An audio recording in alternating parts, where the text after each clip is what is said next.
आता खेळ संपवायची वेळ आली आहे. रात्री उशिरा घरात सगळे झोपले होते, पण सासू जागी होती. तिच्या मनात दिवसभराचा राग साचला होता. वैष्णवीचं हसणं, तिचा आत्मविश्वास आणि सर्वात जास्त अनिरुद्ध तिच्या बाजूला उभं राहणं, हे सगळं तिला सहन होत नव्हतं. ती हळूच बाल्कनीमध्ये आली आणि फोन लावला. हॅलो, समोरून आवाज आला. हो ताई, एवढ्या रात्री फोन?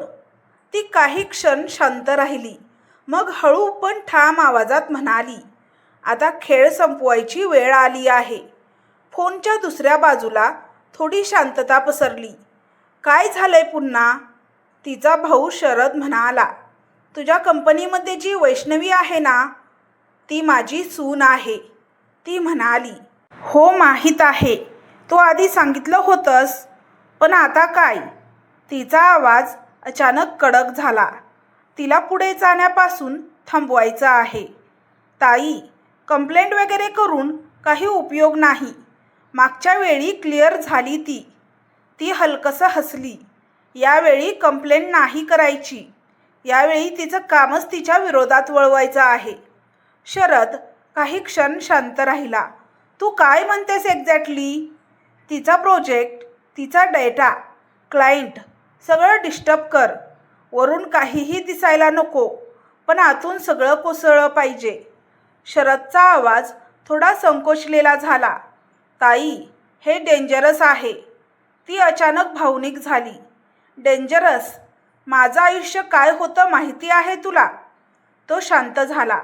ती पुढे म्हणाली, मी पण कधी तिच्यासारखीच होते. मला पण काम करायचं होतं.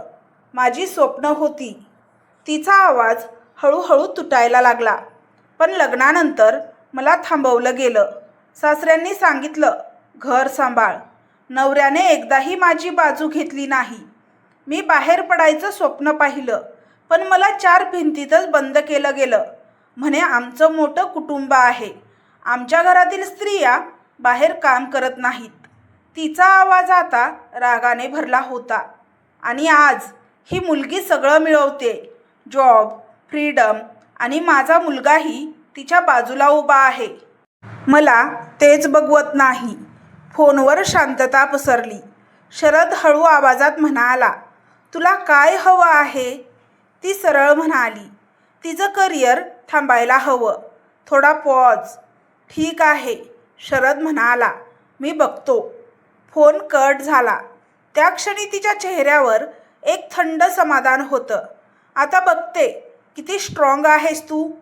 दुसऱ्या दिवशी ऑफिसमध्ये सगळं नॉर्मल दिसत होतं. वैष्णवी कॉन्फिडंट होती. कालच्या सक्सेसनंतर ती आणखी फोकस झाली होती. नवीन प्रोजेक्ट तिच्या हातात होता. एक मोठा क्लायंट डील. तिने टीमला इंस्ट्रक्शन दिल्या, टाईमलाईन सेट केली आणि काम सुरू झालं. पण हळूहळू काहीतरी चुकायला लागलं. एक रिपोर्ट मिसिंग, एक डेटा फाईल करप्ट, क्लायंट कॉलमध्ये चुकीची माहिती पोहोचली. सगळं छोटं होतं, पण वारंवार होत होतं. तिने टीमला विचारलं, कोणी डेटा चेंज केलं का? सगळे नकार देत होते. ती स्वतः चेक करू लागली. तिला जाणवलं, हे ॲक्सिडेंटल नाही. दुसऱ्या दिवशी क्लायंट मीटिंग होती. ती कॉन्फिडंट होऊन प्रेझेंटेशन सुरू करते. पण अचानक क्लायंट म्हणतो, दिस डेटा इज इनकरेक्ट. ती दचकते. स्क्रीनवर जे डेटा दिसत होतं ते तिचं नव्हतंच. मीटिंग ऑकवर्ड सायलेन्स मध्ये संपते.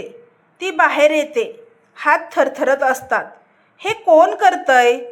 तेवढ्यात अनिरुद्ध येतो. मीटिंग कशी झाली? ती शांतपणे म्हणते, कोणीतरी माझं काम खराब करतंय.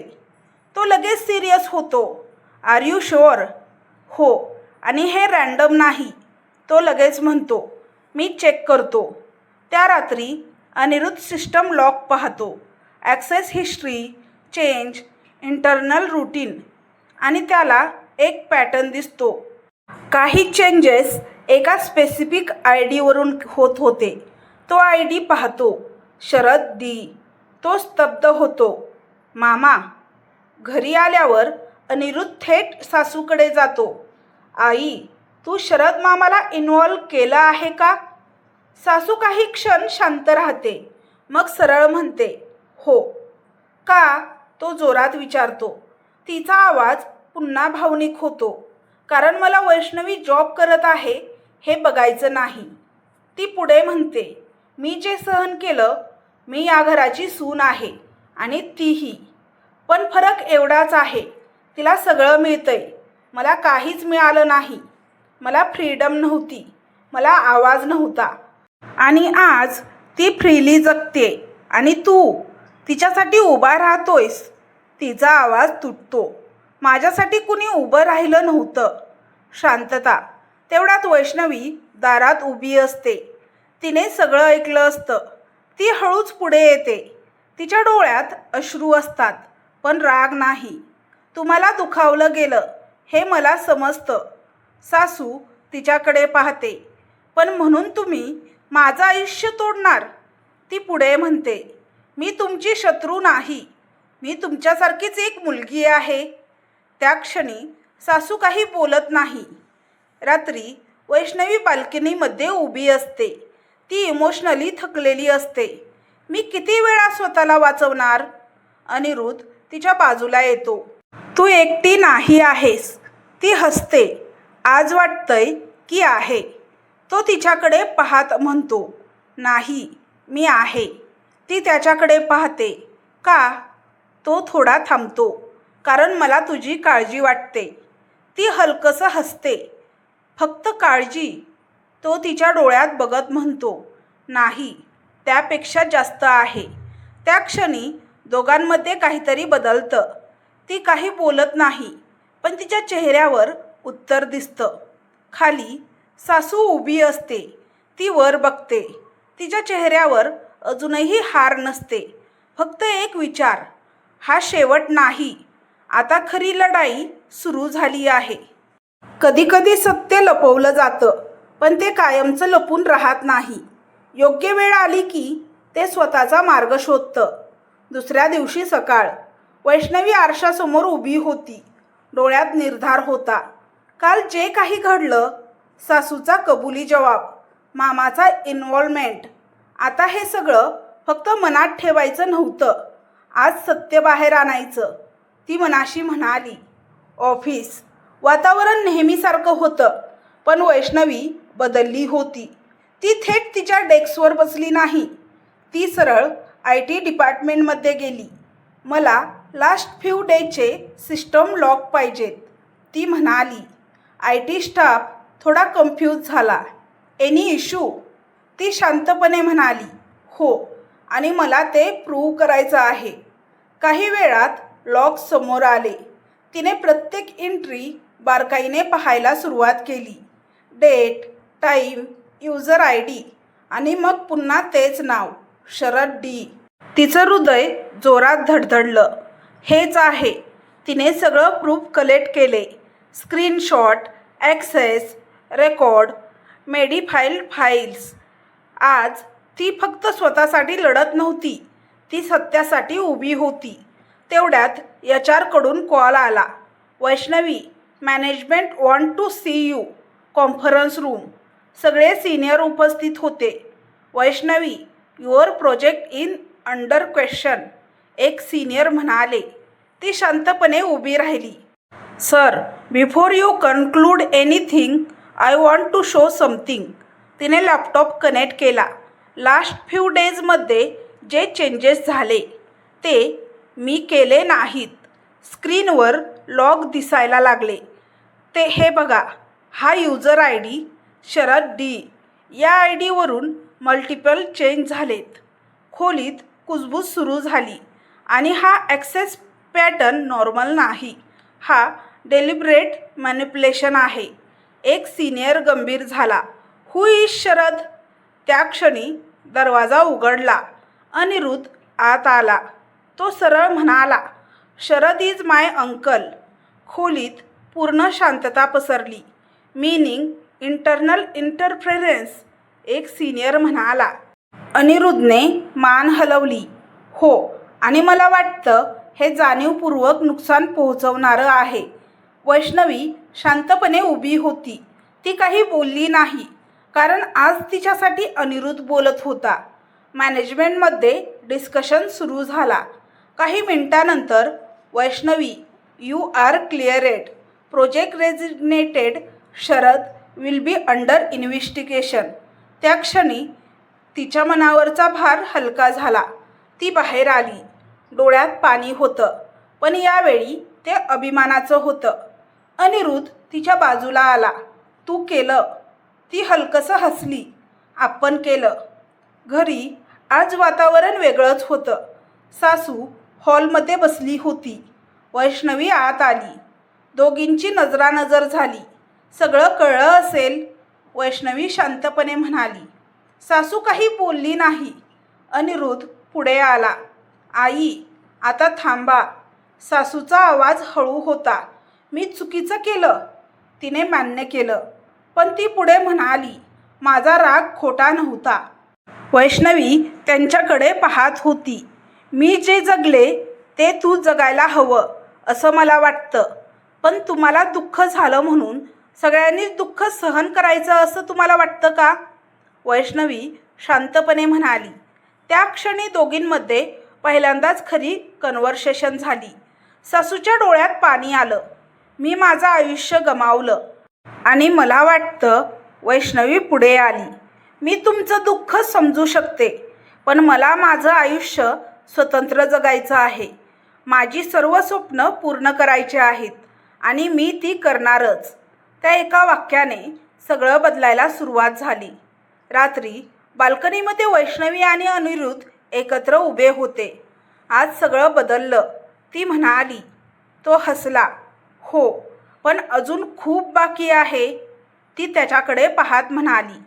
तुम्ही माझ्यासोबत राहणार ना? तो सरळ म्हणाला, नेहमी. काही क्षण शांतता. तो हळू आवाजात म्हणाला, आणि एक गोष्ट अजून. तिने त्याच्याकडे पाहिलं. मला तुम्ही आवडता. त्या शब्दांनी तिच्या मनात पुन्हा एक हलकं वादळ उठलं. ती काही क्षण शांत राहिली, मग हलकसं हसली. मला माहिती आहे. दोघं हसले. खाली सासू उभी होती. ती वर बघत होती. यावेळी तिच्या चेहऱ्यावर राग नव्हता, एक शांत भाव होता. कदाचित ही मुलगी माझ्यापेक्षा स्ट्रॉंग आहे. कधीकधी आयुष्य आपल्याला जिंकू देतं, पण त्यानंतर लगेचच एक नवीन परीक्षा समोर ठेवतं.